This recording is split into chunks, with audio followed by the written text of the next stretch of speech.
Peoria Planning and Zoning Commission. The Planning and Zoning Commission is composed of volunteer citizens appointed by the City Council. The Commission is the designated hearing body for a range of land use applications, including general plan amendments, rezones, conditional use permits, and amendments to the zoning code. Upon recommendation by the Commission, general plan amendments, rezones, and zoning code amendments proceed forward to the Peoria City Council for final action. For conditional use permits, the Commission will make a final decision subject to appeal.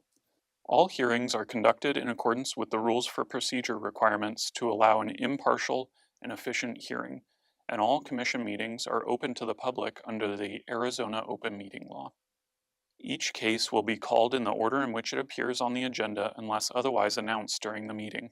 Once called, City staff will give a presentation of the case, followed by a presentation from the applicant if they so desire. After the applicant's presentation, members of the public who have submitted a speaker's request form will be called to speak by the Commission Chair. The applicant may be called to provide additional information, clarification, or a rebuttal. The Commission will discuss the case, may ask additional questions, and take action. Any member of the public wishing to speak must complete a speaker's request form and hand it to the planning assistant at the end of the dais. When speaking, please limit your comments to a maximum of 3 minutes and try not to repeat statements already made by others. We welcome your comments, and as fellow citizens of Peoria, we thank you in advance for your participation. Chair Waitman Powell, I would like to call the March 6, 2025 Planning and Zoning Commission meeting to order. Let's start our night off with a roll call. Vice Chair Villasenor. Present. Secretary Doug Myers, absent. Commissioner Cottrell. Present. Commissioner Fider. Present. And Commissioner Gaynor will be joining us on our April 3rd meeting. Thank you. Well, welcome everyone. Thank you all for joining us for our meeting. Before we get started, I would like to take a point of personal privilege and thank past Chair Fider for his 2 years of faithful service to the Planning and Zoning Commission meeting. I know that we're seeing a new face, but we just want to thank him. He faithfully served and enjoyed serving, so we'd like to thank you. And on your way out, be sure to give Della your email. We have a virtual small token of appreciation for you. Thank you. You're still here. There we go. Well, welcome everyone. This will be the final call for speaker request forms. If you would like to address the commission tonight, please fill out a speaker request form. We have them available at our entrance. The first item on the agenda is the consent agenda. All items on the consent agenda are considered routine in nature and will be enacted in one motion.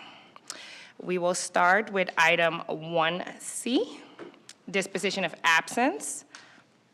Commissioners, do I have a motion for the consent agenda?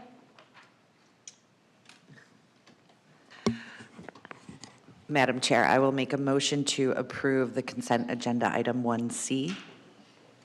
I'll second.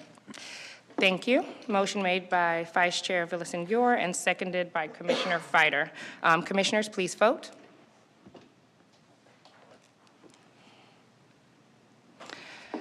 The motion passed unanimously 4-0. Thank you, Commissioners. We will now move on to our new business for tonight. We will start with item 2R, Downtown Peoria rezoning case Z24-112, apologies. Staff, please present.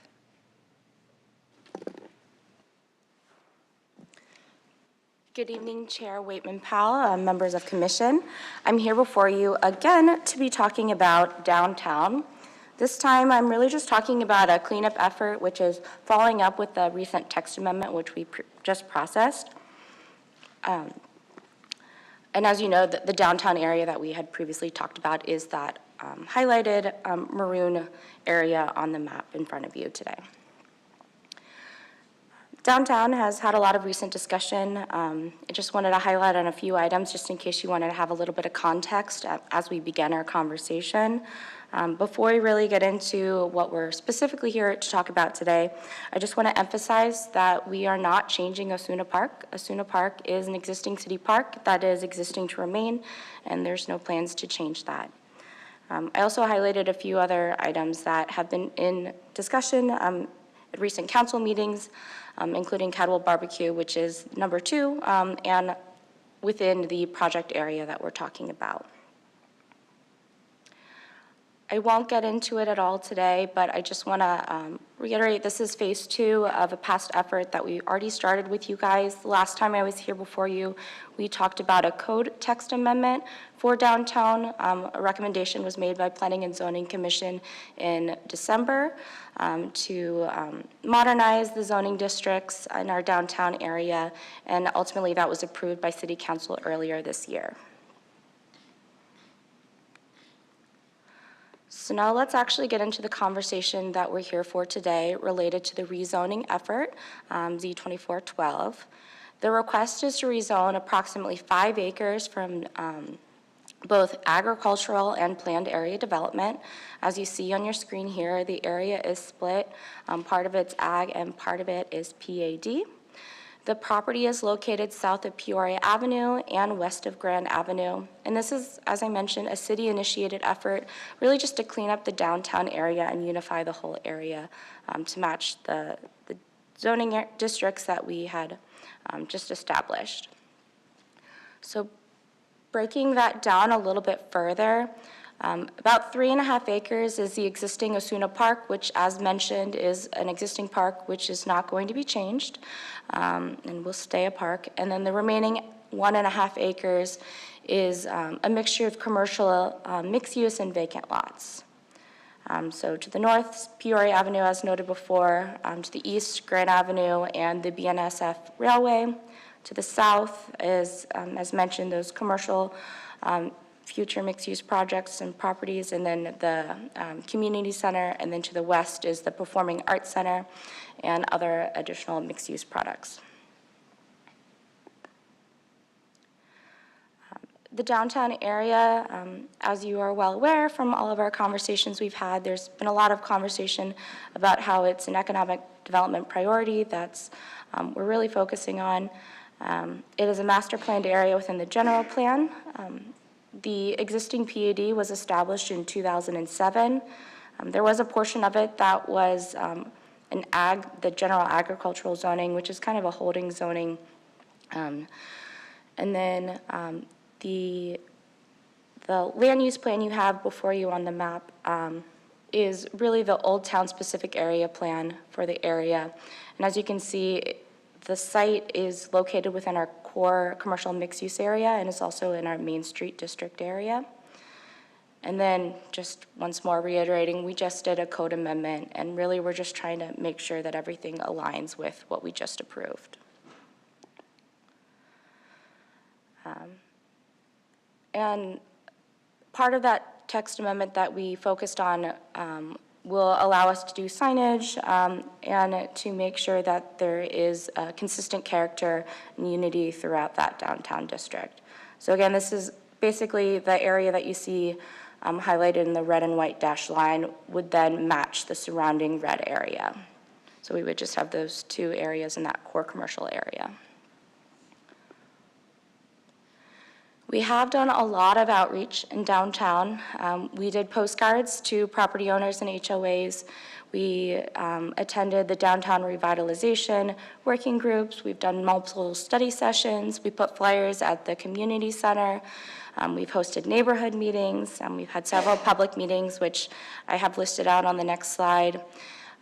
The official neighborhood meeting that we had for this specific rezoning case was held on February 5th at 6 p.m. at the William Botana Community Center. We had 1 property owner and 1 nearby employee in attendance, in addition to Councilwoman Crawford and city staff. One of the members in attendance is here today. We had no written opposition, or support related to the case. And then, so this is kind of an outline of all of the meetings we've had related to downtown as part of this two-step process to kind of clean up the downtown zoning district standards. And today, we're here at March 6th with the recommendation for Planning and Zoning Commission to do the rezoning. And then our next step would be in April, which would be the city council request for the official rezoning. So with that, staff finds that the rezoning request supports the general plan's vision for downtown as a vibrant and walkable area. It seeks to unify the downtown core area with the rest of the downtown area. And then just emphasizing once again, we do not plan on changing the designation for Osuna Park. It would still be a public city park. So with that, the commission has several options in which they could choose from.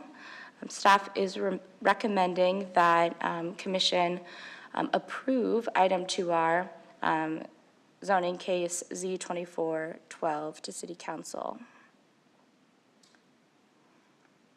Staff, commission, does the commission have any questions, comments for staff? Thank you. I now open the public hearing. I have one speaker request form. If anyone else has one, please let me know. No? Thank you. So I will go ahead and call up Mr. Roy Adams.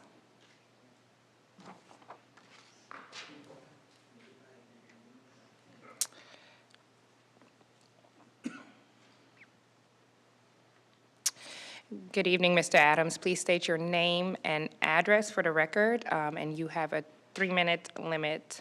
Okay, my name is Roy Adams, and I reside at 8344 West Washington, which is directly in front of the Performing Arts Center. And I've never been to one of your meetings before, so if I'm stepping out over the line, please don't get mad at me. I'm doing this out of ignorance, but deep concern. My biggest concern right now is when you're developing anything in the downtown areas, it circulates around parking for one thing. I'm a disabled veteran right now. I'm 50% with VA. And there are times that I can't even park in front of my own residence with the traffic that we have now out of the Performing Arts Theater. And if you build a complex in the area, my concern is how much more is a parking issue going to become an issue in that area? I've requested one meeting before that they asked maybe we could get some residential parking right there. Got turned down on it, but my neighbor's got 2 slots reserved for his business from 8 in the morning until 5 in the afternoon, and there's a handicap parking on the end. I just couldn't understand why I couldn't get one for my residents there. But anyhow, that is my biggest concern, and that was what I wanted to convey to the council of the meeting tonight. Thank you, Mr. Adams. I was struggling with my microphone there. Thank you. Seeing that there are no other speaker request forms, I will now close the public hearing. Commissioners, are there any additional comments? Okay, go ahead. Sarah, regarding parking, is the city proposing any type of development agreements, private development within any of this rezoning, or this is just fixing the old ag and the park zoning? And I mean, is there any proposed that you know of for that, basically that bottom lake there that you see? Chair, Commission, in terms of parking, the downtown area does not have parking requirements in it. So when we do see residential within the area, new development, we do always encourage spaces for residents that may be coming in. Where there is opportunity to reevaluate the amount of parking, we will try to do so from the city's right-of-way standpoint. This particular case does not alter any of those parking requirements. In some instances, trying to activate downtown, we do understand that we want to balance residents' concerns, but we also are trying to activate downtown. So we are actively looking at the parking situation within the area. So I would say not at this time. There's no impact from this case, but we are looking into that. Thank you.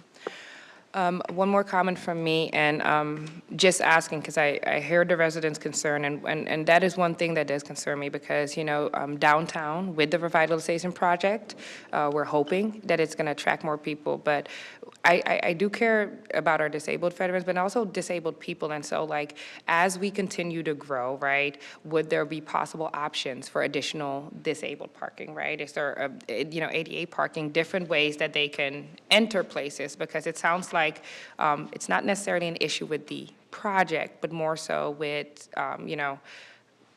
being able, being able to move around, or being able, if you're disabled, being able to park close to your residence, and that's a thing. So my thing is, it's not necessarily what it sounds like, and correct me if I'm wrong. I know we still have Mr. Adams in the audience.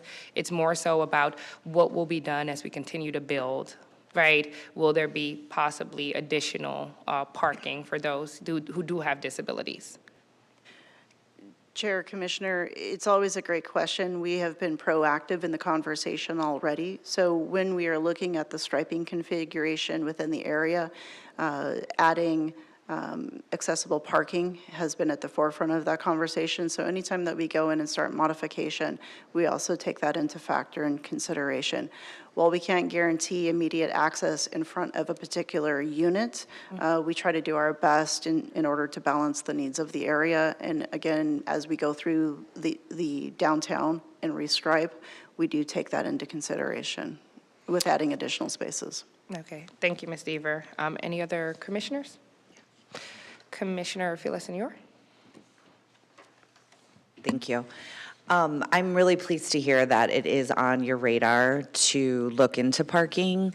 I have personal involvement in troubleshooting parking situations in both the city of Flagstaff and the city of Phoenix, specifically in their downtown areas. So I know it's a problem that can balloon quickly if not addressed. So I do commend staff for looking into this. I'll be anxious to hear maybe what you find or what some potential solutions are, because I agree we need to activate the space, but also match that with parking, not only for the residents first and foremost, but anyone that comes down to our downtown area, because that will be a deterrent if there isn't a solution in place. That's my comment. Comments, commissioners? All right, seeing none, can I get a motion on item 2R? Madam Chair, I'd like to make a motion to approve downtown Peoria rezoning Z24-12 with a recommendation for approval to City Council. Second that.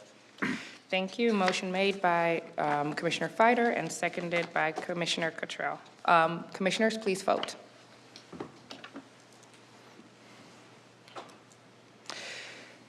And the vote passes unanimously, 4-0. Thank you, commissioners. Let's now move on to our second order of business, which will be item 3R, which will be the State Land 720 stipulation modification for case Z00-15A point 1. Staff, please present your report. Thank you, Ms. Deaver. Chair, members of commission, for those in the audience, my name is Lori Deaver, and I'm Deputy Director for the Peoria Planning Department. I'll be presenting this one this evening. So for our newer commissioners, a stipulation modification is perhaps not as frequently seen by commission. However, they're not uncommon to come forward. And when they occur they're occurring after council has approved a rezoning case. What does vary is the time in which maybe after that rezoning case. We've seen some that are anywhere from a few years after to, in this case, a couple of decades after. So again, these aren't uncommon. And I'll get into the why and the how a little bit in a minute. But this particular action before you this evening is really taking as a preemptive action to prepare this property in particular if an applicant chooses to approach the state land in the conversation. So there is existing zoning on the property in question. So the application this evening is the city working on behalf of state land. The area is, as you see on the screen, approximately 720 gross acres. It's north of Dixoletta Road and west of Lake Pleasant Parkway. The request this evening is to modify the conditions of approval, often called stipulations, so you will hear me probably interchange that a couple times. And so we're changing the stipulations or the conditions of approval in the ordinance in order to update and realign the Peoria zoning ordinance. So, background as to why. For this particular request, it's good to keep it in context with when this rezoning case happened. That was in 2000. So the regulatory landscape was not as established or refined as it is today. What do we mean by that? 2 items are on the screen in particular. The Hillside Development Overlay, that was newly adopted, fairly tested, but not, it was early in its infancy. The Desert Lands Conservation Overlay had not been approved yet. That occurred in 2004. Since that time, those 2 in particular have been tested and refined over time to meet the community's needs. And it's not just that, landscaping codes, et cetera.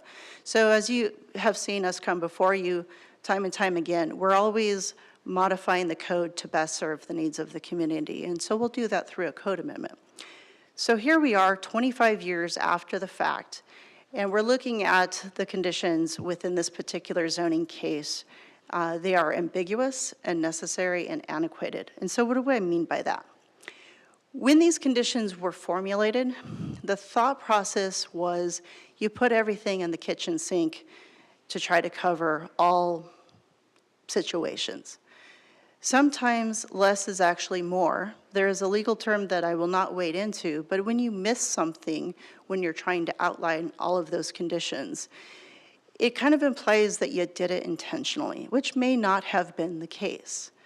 So what we're looking to do is clean up the conditions for this particular case, because if we were to rely on them, they are actually less effective and enforceable than what we have in the current city regulations and processes. So we're basically leveling the playing field with what any other property developer would be expecting. So what does this mean? It enables the application, any application on this property, to be reviewed consistently like all other properties along the Loop 303, using the same processes and regulatory provisions that we have in place today. So again, we're leveling the playing field and putting it back. It's as simple as that. The changes are within your packet if you have any questions on those. In terms of noticing, properly noticed pursuant to the zoning ordinance, key findings. So again, once the ordinance was adopted, our regulatory landscape was not as established and refined. We have some battle-tested codes and provisions in there. Most of the conditions that you see are either ambiguous, unnecessary, or antiquated, and we would rather rely on our best practices through our existing regulations and processes. And it would put this on a level set with all the other properties within the Loop 303 area. With that, staff would be recommending approval of the case to City Council, subject to the modified conditions of approval as presented in Exhibit 1. And with that, I'll take any questions.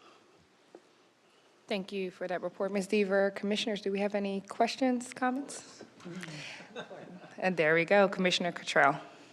Couple just clarifying questions. And thank you, Ms. Deaver.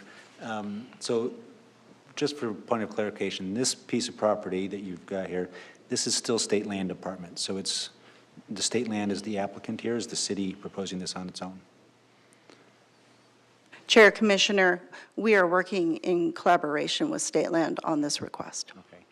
And if I'm not mistaken, this piece is one of the few that actually has zoning on it right now, this old 2000 PAD.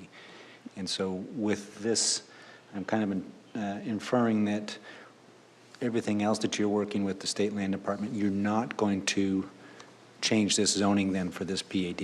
Everything else around it will change. You're going to leave this one alone? Madam Chair, Commissioner Cottrell, As you may recall in prior meetings, we've talked about our upcoming work plan. And one of the big endeavors we've had that we've talked about with our council and commission is we are working in collaboration with the State Land Department to pursue a zoning entitlement, a rezoning for 6,700 acres, all of it north of Pleasant Valley, what we refer to as the PIC, or the Peoria Innovation Core. Now, that's an effort that is mobilizing right now. We're hopefully looking to start that very soon. And that effort is going to unfold over a year. So it takes about a year to kind of go through the process of updating the zoning, going through the public process. But in the meantime, in the event that we have any near-term opportunities, we think it's important in collaboration with state land to clean up the one area that does have zoning. And to Lori's point, we're trying to make sure that the conditions refer to our existing codes and practices that we have in process. You know, when you look at some of the conditions, we provided some commentary for you. In the old days, we used to require requirements, but we don't need to do that, right? If it's already a requirement in the code, we don't need to have a stipulation referring to it. So a lot of these are just simply cleanups and references to existing practices. So there is a chance you'll still be revising this with that whole Peoria, I forget the name you just said. Commissioner Cottrell, yes, thank you for that. To provide a finer point, yes, the intention would be that this would fold up into the larger Peoria Innovation Core zoning case. Correct, okay. And just out of curiosity, this PAD is currently some kind of light industrial, is that sound right? Commissioner Cottrell, this old zoning case, it has a number of uses that it permits, and including industrial and business park related type of uses. Yep. Thank you, Commissioner Cottrell. Any other commissioners? Commissioner Fider? That zoning has been in place since at least year 2000? Is that? Commissioner Fider, that is correct. Yep. Okay. That's all I have. Thank you. Any other commissioners? All right. I will now open a call to the public. Seeing that there are none on this item, I will now close the public hearing. Commissioners, seeing there are no additional comments, can I get a motion on item 3R? Madam Chair, I would like to make a motion to approve case Z00-158.1 with a positive recommendation to council. I'll second that. Thank you. Motion made by Commissioner Fider, seconded by Vice Chair Phyllis Senor. Commissioners, please vote. Thank you, Commissioners. The motion passed, the vote passed unanimously 4-0. Thank you. The next item on the agenda is going to be the call to the public for non-agenda items. I don't believe we got any. Are there any non-agenda items to be discussed? There are non-agenda items on the agenda for today, so we will move on to our reports from staff. Chair Waitman Powell and members of the commission, first off, Chair Waitman Powell, great job tonight. Excellent. Thank you. Secondly, just to notate when our next meeting is, you'll see it's April 3rd. That'll be our next scheduled meeting here in the chambers. I was hoping to introduce our new commissioner to the commission tonight. Unfortunately, was unavailable, but we do expect to see him at the April 3rd meeting, and we'll introduce him at that time. That's all I have tonight. Thank you, Mr. August. Any commissioner reports? No, just well done on your first meeting. Welcome to the chair. Coming from the past, Chair, Nah. that is, I'm very grateful. Thank you. So I do have some commissioner reports. This month I have been very busy getting settled in my new role. So on February 20th, I went right after our commission meeting we had here to Driftwood Coffee, who had a West Valley business mixer with a lot of entrepreneurs, artists, and people actually that want to have businesses right here in Peoria. And I'm a huge advocate of small businesses and small business growth, and so it was very interesting to see what kind of artists, entrepreneurs, and starting businesses want to come here and grow in Peoria. So I know that we have a lot of just young young, energized, young adults with great ideas, and I'm looking forward to seeing that come before us in these next coming years. Secondly, on February 26th, I attended the APA, which is the American Planning Association's Planners Day at the Capitol. It was a great day. There were different planners, and there were actually a few commissioners there, believe it or not. I'm usually the only one. And what we did is we talked a little bit about the landscape throughout this entire state, some projects coming up. We talked about our water, we talked about infrastructure, and all really cool planning stuff that I know usually no one looks at. But the thing is, there's a lot in the works, and it was great just to come together with other planning professionals and learn more. So looking forward to seeing more APA events, and I was glad to be able to attend and represent the city. Thank you. Those are my reports. Any other commissioners? Okay, looks like we're good to go. I will now move on. I believe we have no more other reports. I think we went through our commission meeting, so I will now close our first meeting. Thank you all. Great job. Thank you.